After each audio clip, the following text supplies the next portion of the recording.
Assalamualaikum warahmatullahi wabarakatuh.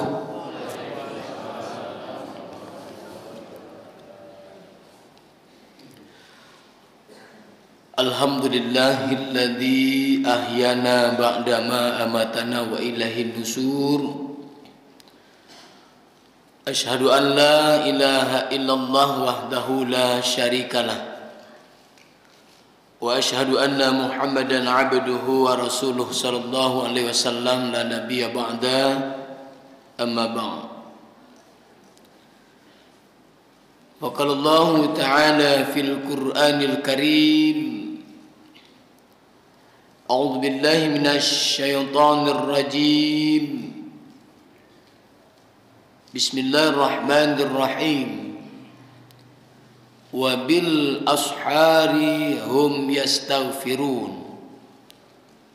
Summa faqala Allah ta'ala fil Qur'anil Karim A'udzu billahi minasyaitonir rajim. Bismillahirrahmanirrahim. As-sabirina was-sadiqina wal qanitina wal munfiqina wal mustaghfirina bil ashar. Shadaqallahul azim. Al-Quran surat ke-51 ayat 18 dan surat ketiga ayat 17. Pertama sekali kita bersyukur kepada Allah Subhanahu wa taala. Alhamdulillah, kembali Allah bangunkan kita pada pagi hari ini. Sudah banyak rangkaian-rangkaian ibadah yang telah kita lakukan, di mana kita sudah masuk kepada puasa yang ke-27 hari ini. Dan kita berdoa kepada Allah, mudah-mudahan ibadah puasa kita yang terlaksana maupun yang belum terlaksana, mudah-mudahan Allah sempurnakan sampai akhir Ramadan. Dan mudah-mudahan ibadah puasa kita diterima oleh Allah Subhanahu wa taala hendaknya. Amin ya rabbal alamin. Kita bersyukur pada Allah. Alhamdulillah, Allah masih berikan kita kekuatan iman, kekuatan Islam. Para pejuang-pejuang subuh pada pagi hari ini, alhamdulillah, kita masih diberikan kesempatan oleh Allah. Bapak Ibu, kaum muslimin, kaum muslimat semuanya, para pejuang-pejuang subuh ini, insyaallah Allah berikan gambaran-gambaran di dalam Al-Quran yang insyaallah akan kita bahas adalah kalimat di dalam Al-Quran bil ashari. Al-ashari itu adalah waktu yang sangat singkat, waktu yang sangat pendek menjelang masuknya waktu fajar. Alhamdulillah, ada 3 waktu yang dahsyat yang digambarkan oleh Allah. InsyaAllah bapak-bapak, ibu-ibu semua adalah tergolong di dalamnya. Kita bersyukur pada Allah, alhamdulillah, kita masih diberikan kesehatan oleh Allah. Kita masih diberikan umur sehingga kita masih bisa bersama-sama melaksanakan salat subuh secara berjemaah. Mudah-mudahan Bapak Ibu yang dirahmati Allah, kita selalu dalam lindungan Allah Subhanahu wa taala hendaknya. Amin ya rabbal alamin. Salawat dan salam kita kirimkan buat junjungan kita, Nabi teladan, Nabi uswah, Nabi yang patut kita contoh, yakni Nabi Muhammad sallallahu alaihi wasallam. Allahumma shalli ala Muhammad wa ala ali Muhammad. Bapak-bapak, ibu, kaum muslimin, kaum muslimat, jemaah subuh Masjid Quwwatul Ummah Purus Kebun, yang dimuliakan oleh Allah Subhanahu wa taala. Kajian kita pada subuh ini berlandaskan dalam surah ke-51 surat Az-Zariyat pada ayat 18 dan surat ketiga surat Ali Imran ayat 17. Ada suatu amalan di mana amalan itu tidak semua orang yang mengetahuinya, namun Allah janjikan surga untuk mereka. Sebagaimana dalam firman Allah dalam Al-Quran surat ke-51 yang berbunyi wabil ashari hum yastaghfirun. Ada kata yang berbunyi ashari. Ashari itu adalah waktu yang sangat singkat, waktu yang sangat pendek, yaitu waktu menjelang masuknya waktu fajar. Bapak Ibu yang dirahmati Allah Subhanahu wa taala. Dan juga ada korelasi dengan surat ketiga di ujung ayat itu. Di ujung ayat surat ke-17, wastaghfirina wabil ashar, juga sama dengan bunyi ayat yang mana di ayat itu adalah menggambarkan tentang waktu yang sangat singkat dan waktu yang sangat pendek. Kita harus membaca dari ayat 15 surat Az-Zariyat itu Bapak Ibu, 15, 16, 17 dan 18. Jadi hubungan dari ayat itu Allah gambarkan calon-calon penghuni surga. Sebenarnya Bapak Ibu yang dirahmati Allah, harapan kita adalah kita itu ingin surganya yang dijanjikan oleh Allah Subhanahu wa taala. Kita ingin menjadikan sebagai hamba-hamba yang diridhoi oleh Allah Subhanahu wa taala. Endingnya adalah ingin mendapatkan kebahagiaan baik di dunia maupun kebahagiaan di akhirat. Tentu Bapak Ibu yang dirahmati Allah Subhanahu wa taala, amalan-amalan semasa kita diberikan kesempatan hidup oleh Allah, maka kita perbanyak melakukan amal-amal soleh. Hanya amal soleh itulah yang akan mampu membantu dan menolong kita, yang akan menarik kita masuk ke dalam surganya Allah tersebut. Namun Bapak Ibu yang dirahmati Allah, ternyata ada rahasia yang paling dahsyat yang dijanjikan oleh Allah. Dan hanya amalan-amalan ini Bapak Ibu yang dirahmati Allah Subhanahu wa taala, senantiasa kalau kita rutinkan, Allah menjanjikan dalam surat Al-Fussilat, innal ladzina qalu rabbuna Allah tsumma istaqamu. Orang-orang berkata Tuhan saya Allah, tsumma istaqamu, lalu mereka istiqomah, lalu mereka konsisten, lalu mereka komitmen sampai akhir hayatnya. Di ujung ayat Allah berfirman, jannatil lati kuntum tu'adun. Surga itu sudah di tangan Anda, kata Allah. Nah, maka Bapak Ibu yang dirahmati Allah Subhanahu wa taala, Allah menggambarkan ashar itu adalah waktu yang sangat singkat, waktu yang sangat pendek, tetapi dengan dahsyatnya amalan itu maka dijanjikanlah surga bagi mereka. Hum yastaghfirun, mereka yang minta ampun kepada Allah di waktu yang sangat pendek itu. Maka Rasulullah SAW kalau beliau melaksanakan puasa, pertama di bulan-bulan biasa selain dari bulan Ramadan, Rasul SAW kalau dihitung bapak-bapak ibu, dalam satu bulan itu beliau puasa 8 kali dalam satu bulan itu. Senin Kamis minggu pertama, Senin Kamis minggu kedua, Senin Kamis minggu ketiga, Senin Kamis minggu keempat. 8 kali beliau berpuasa dalam satu bulan. Ternyata Bapak Ibu yang dirahmati Allah Subhanahu wa taala,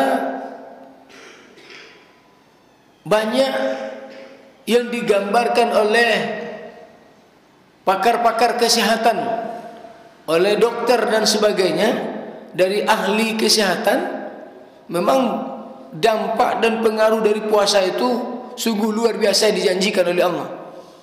Apalagi puasa wajib, puasa bulan Ramadan 1 bulan penuh. Kenapa dikatakan puasa itu bisa menjadikan sehat? Ternyata Bapak Ibu yang dirahmati Allah, inilah rahasianya, dahsyatnya dari ibadah puasa tersebut. Kalau kita betul-betul melaksanakan ibadah puasa sesuai dengan ketentuan-ketentuan yang sudah dicontohkan oleh Rasulullah sallallahu alaihi wasallam. Namun Bapak Ibu yang dirahmati Allah Subhanahu wa taala, Rasulullah itu ketika melaksanakan puasa, beliau melaksanakan sunnah mentakhirkan sahur. Kalau secara pengamalan, di dalam ayat ini menjelaskan ashar itu adalah waktu yang sangat pendek, waktu yang sangat singkat menjelang masuknya waktu fajar. Dan secara pengamalannya disebut dengan sahur. Sahur itu Bapak Ibu yang terpikir oleh kita adalah makan. Yang terpikir oleh kita adalah bagaimana memenuhi Sumatera Tengah ini, supaya puasa kita terjaga dan terpelihara. Jadi Bapak Ibu yang dirahmati Allah, maka itulah Rasulullah melaksanakan sunnah di penghujung-penghujung waktu atau mentakhirkan sahur itu Bapak Ibu yang dimuliakan oleh Allah Subhanahu wa taala. Mana waktunya Bapak Ibu? Waktunya itu adalah antara jam 4 lewat 20 menit atau lebih kurang Bapak Ibu yang dirahmati Allah, setengah jam menjelang masuknya waktu fajar. Kalau kita menggambarkan Bapak Ibu yang dirahmati Allah Subhanahu wa taala, lebih kurang waktu ashar itu adalah 15 menit menjelang masuknya waktu subuh atau masuknya waktu fajar. Itulah waktu yang sangat singkat yang digambarkan oleh Allah. Hum yastaghfirun, mereka minta ampun kepada Allah Subhanahu wa taala. Ternyata aktivitas-aktivitas penduduk surga yang digambarkan oleh Allah hanya hum yastaghfirun, mereka minta ampun kepada Allah. Begitu dahsyatnya yang dijanjikan oleh Allah Bapak Ibu. Maka Bapak Ibu yang dirahmati Allah Subhanahu wa taala, mari kita pergunakan baik di bulan Ramadan ini.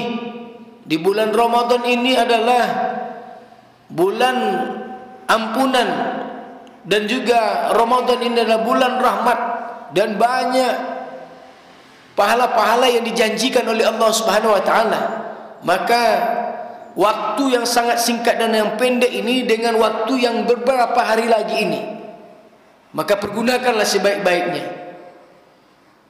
Lalu korelasinya Bapak Ibu yang dirahmati Allah Subhanahu wa taala, aktivitas-aktivitas penduduk surga itu digambarkan oleh Allah di dalam surat Qiyamah, surat ke-75 pada ayat 22 dan 23. Allah gambarkan Bapak Ibu, penduduk-penduduk surga yang beraktivitas hum yastaghfirun itu, mereka yang minta ampun kepada Allah itu, dahsyatnya adalah malaikat itu turun ke bumi.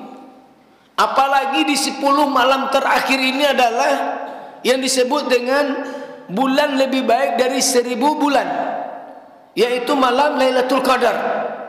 Malam Lailatul Qadar itu kalau kita lihat dari pengertian adalah sempit, pengertiannya sempit, tetapi para malaikat turun di waktu itu.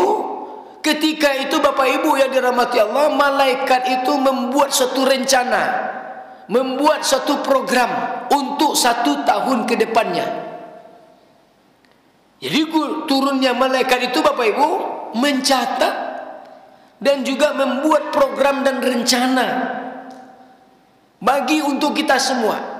Maka beruntung Bapak Ibu yang dirahmati Allah Subhanahu wa taala, pejuang-pejuang subuh menjaga dahsyatnya waktu subuh. Ada 3 yang didapatkan Bapak Ibu. Pertama adalah Bapak Ibu yang minta ampun kepada Allah di waktu yang sangat pendek dan singkat itu, hum yastaghfirun, maka jaminannya adalah surga. 1. Yang kedua, Bapak Ibu masuk waktunya fajar, lalu Bapak Ibu mendapatkan pahala seluas langit bumi dan beserta isinya. Ketiga, ketika Bapak Ibu mengaminkan bacaan ketika imam memimpin salat berjamaah, maka Bapak Ibu yang dirahmati Allah, Allah akan ampuni dosa-dosa mereka yang telah berlalu. 3 yang kita dapatkan, itu dahsyatnya waktu subuh. Maka merugilah kita yang meninggalkan waktu-waktu subuh ini Bapak Ibu yang dirahmati Allah. Maka beruntung Bapak Ibu jemaah, dahsyatnya waktu subuh yang kita dapatkan. Maka peliharalah sampai akhir hayat kita.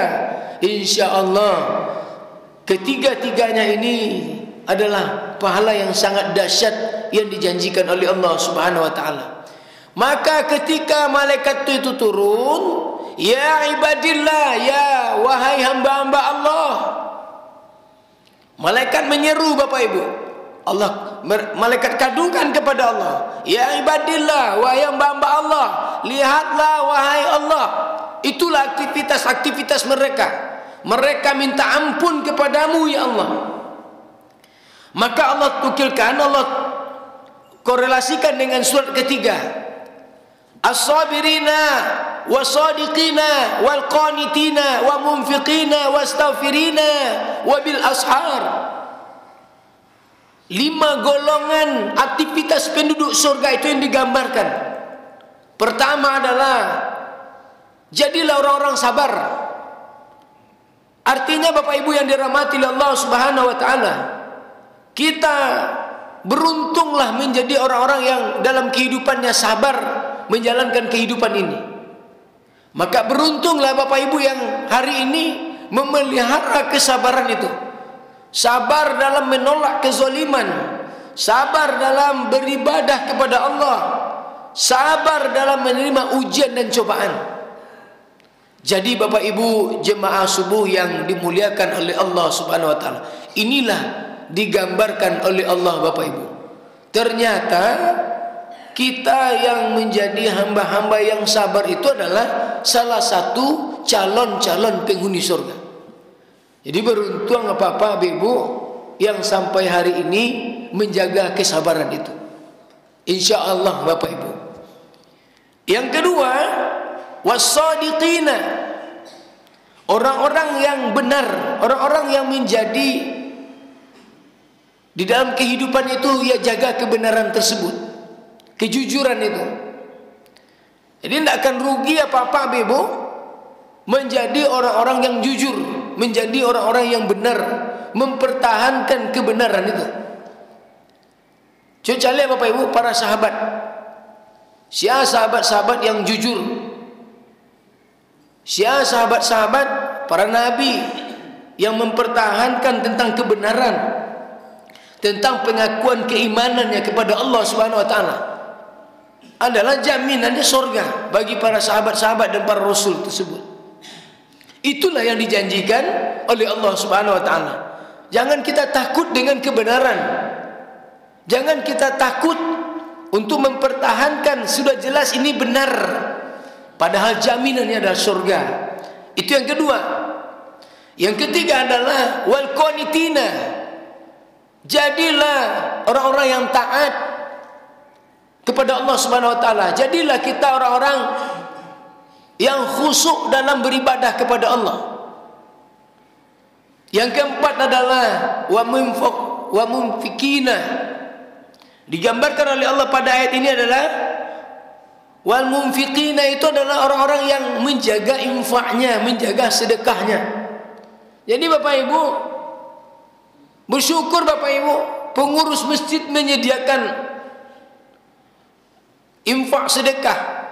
Ketidian Bapak Ibu, beruntung Bapak Ibu, pengurus sudah menyediakan. Rugi rasanya kita tidak mengisinya. Rugi rasanya kita kalau tidak, atau kita biarkan saja. Ternyata Bapak Ibu dahsyatnya ibu-ibu yang selalu menjaga sedekah, menjaga infak. Ternyata ini adalah yang keempat, aktivitas penduduk surga itu digambarkan oleh Allah. Yang kelima, wastaghfirina, mereka yang minta ampun kepada Allah di waktu ashar itu, di waktu menjelang masuknya waktu fajar itu, Bapak Ibu yang dirahmati Allah Subhanahu wa taala. Maka Allah berikanlah pilihan, Bapak Ibu. Kalau ndak bisa awak jadi orang Sabah, jadilah. Awak yang penting kita lah berusaha, Bapak Ibu. Kalau lah berusaha awak menjadi orang Sabah, Bapak Ibu, yang penting kita sudah ada usaha. Lalu tidak juga bisa kita menjadi menambah diri kita itu menjadikan kesabaran. Okeylah. Masuk yang kedua, kita jadi orang-orang yang benar. Lah usaha lo jadi orang benar, masih ada juga awak leh. Bapak Ibu yang dirahmati Allah, hambatan-hambatan. Lanjut yang ketiga, tidak juga leh. Kita masuk kepada orang-orang yang taat. Lah usaha awak untuk taat, Bapak Ibu. Lah usaha awak khusyuk beribadah. Lama hati-hati gitu, Bapak Ibu. Tapi ada juga godaan-godaan, ada juga macam-macam persoalan-persoalan ketika ibadah. Awal lah berusaha, Bapak Ibu, semaksimal mungkin. Tapi itu juga lah, baalai. Lanjut yang kampe. Lah berusaha awak khusyuk. Lanjut kita nan kampe adalah menjaga infak sedekah. Lawak jago infak sedekah. Kadang-kala lupa kadang. Itu di atas kuasa kita, Bu, Bapak. Di luar kekuasaan kita itu tidak masalah, Bapak Ibu. Kalau memang betul itu lupa. Namun Bapak Ibu yang dirahmati Allah Subhanahu wa taala, kalau awak lah berusaha untuk menjaganya, awak sarahan kepada Allah Subhanahu wa taala. Baru nan kelima, wastaghfirina, minta ampun kepada Allah. Lawak jago, Bapak Ibu, sabarlah. Benar Allah pula, menjadi orang taat Allah pula. Awak jago sedekah awak Allah pula. Sudah tu awak jago istighfar, awak minta ampun kepada Allah. Maka Bapak Ibu yang dirahmati Allah, inilah gambaran yang digambarkan oleh Allah calon-calon penghuni surga. 5 golongan penghuni surga itu. Nah, makanya Bapak Ibu jangan kita abaikan firman Allah Subhanahu wa taala. Maka merugilah kita rasanya. Amalan yang sangat pendek, amalan yang sangat singkat, begitu tingginya, begitu besarnya, begitu dahsyatnya yang dijanjikan oleh Allah. Maka peliharalah kalau ingin kita ditempatkan yang terbaik yang dijanjikan oleh Allah sebagai calon-calon penghuni surga. Maka Bapak Ibu jemaah subuh yang dirahmati Allah Subhanahu wa taala, mari kita coba renungkan baik-baik, mari kita camkan baik-baik firman Allah yang kita sampaikan. Surat Az-Zariyat ayat 18, surat Ali Imran ayat 17. Mudah-mudahan ini ada manfaatnya. Terima kasih atas perhatiannya. Billahi taufiq wal hidayah. Assalamualaikum warahmatullahi wabarakatuh.